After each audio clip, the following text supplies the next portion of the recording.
एक सफल व्यापारी बन सकता है। एक छोटा सा गांव, वहां रहता था एक अनाथ बच्चा मनु। मात्र 5 साल की उम्र में उसने अपने माता पिता को खो दिया था। छोटा मनु तब यह समझ भी नहीं पाया था कि उसकी जिंदगी कितनी कठिन होने वाली है। कोई उसकी मदद नहीं करता था, कोई उसका हाल नहीं पूछता था। उसे सब कुछ खुद ही संभालना पड़ता था। गांव में छोटे मोटे काम करके वह किसी तरह अपना खाना जुटाता था। कभी खेत में पानी देना, कभी लकड़ी काटना, कभी गाय भैंस चराना। बदले में कभी एक टुकड़ा रोटी मिलती, कभी पुराने कपड़े। रात में उसका एक ही ठिकाना था, गांव के पुराने शिव मंदिर का चबूतरा। सर्द रातों में ठंड से कांपते हुए वह आकाश के तारों की ओर देखता और सोचता, क्या मेरी जिंदगी कभी बदलेगी? क्या भगवान ने मेरे लिए कुछ भी रखा है? लेकिन गांव वालों के लिए वह बेकार था। वे उसे निकम्मा, नालायक कहते थे। मगर मनु के पास एक चीज थी, अद्भुत इच्छा शक्ति।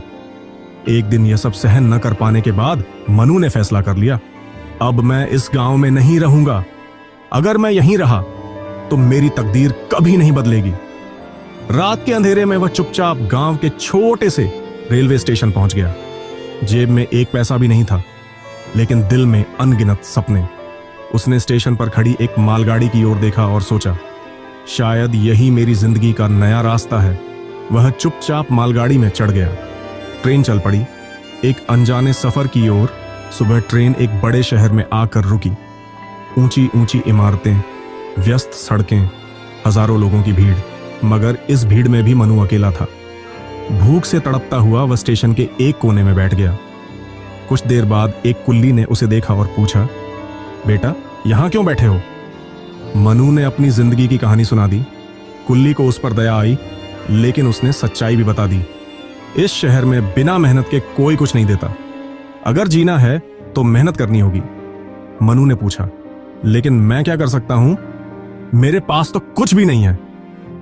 कुल्ली हंसकर बोला, मेरे जैसे कुल्ली का काम करो। मेहनत करोगे तो आगे बढ़ने का रास्ता खुद बन जाएगा।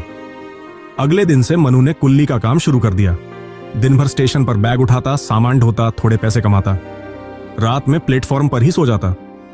मगर उसके मन में यह विश्वास था, मैं अपनी तकदीर खुद बदलूंगा। धीरे धीरे उसकी मेहनत और ईमानदारी से सब प्रभावित होने लगे। एक दिन ट्रेन से एक सम्मानित व्यापारी गोविंद नारायण उतरे। सफेद धोती कुर्ता पहने, चेहरे पर एक अलग तेज। मनु उनके पास जाकर बोला, साहब आपका बैग उठा दूं? व्यापारी हंसकर बोले, तुम अभी बहुत छोटे हो, इतनी मेहनत क्यों कर रहे हो? यह तो खेलने की उम्र है। तब मनु ने अपनी संघर्ष की कहानी सुनाई। मैं अनाथ हूं, लेकिन मैं अपनी मेहनत से बड़ा बनना चाहता हूं। गोविंद नारायण उसकी बात सुनकर हैरान रह गए।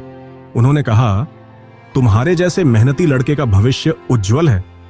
अगर चाहो तो मेरे कपड़े के गोदाम में काम कर सकते हो। रहने खाने का इंतजाम मैं कर दूंगा। यहीं से मनु की नई जिंदगी शुरू हुई। गोदाम में कपड़ों की पैकिंग, शिपिंग, ग्राहकों से डील करना सब सीखने लगा। वह दिन रात कड़ी मेहनत करता और कुछ सालों में ही गोदाम का सबसे भरोसेमंद कर्मचारी बन गया। अब मनु 25 साल का हो चुका था और गोविंद नारायण 60 के। एक दिन व्यापारी ने उसे बुलाकर कहा, बेटा तुम सब कुछ सीख चुके हो, अब तुम्हें अपना खुद का व्यापार शुरू करना चाहिए। गोविंद नारायण की मदद से मनु ने एक छोटी सी कपड़े की दुकान खोली। यह दुकान छोटी थी, लेकिन मनु ने अपनी मेहनत और ईमानदारी से उसे धीरे धीरे बड़ा बना लिया। कुछ सालों में वह छोटी दुकान एक बड़े व्यवसाय में बदल गई। अब मनु के कई दुकानें, गोदाम और खुद की फैक्ट्री थी। लेकिन उसने अपने संघर्ष के दिन नहीं भुलाए। इसीलिए उसने फैसला किया, मैं अनाथ बच्चों की मदद करूंगा, उनके लिए स्कूल और अनाथ आश्रम बनाऊंगा। यह कहानी हमें सिखाती है, ईमानदारी और मेहनत ही जिंदगी की सबसे बड़ी पूंजी है। परिस्थिति कितनी भी कठिन हो, अगर आप अपने लक्ष्य के प्रति सच्चे हैं तो सफलता जरूर मिलेगी। तकदीर बदलने के लिए इंतजार मत करो, बल्कि खुद अपनी तकदीर बनाओ। आज से ही अपने लक्ष्य की ओर बढ़ना शुरू करें।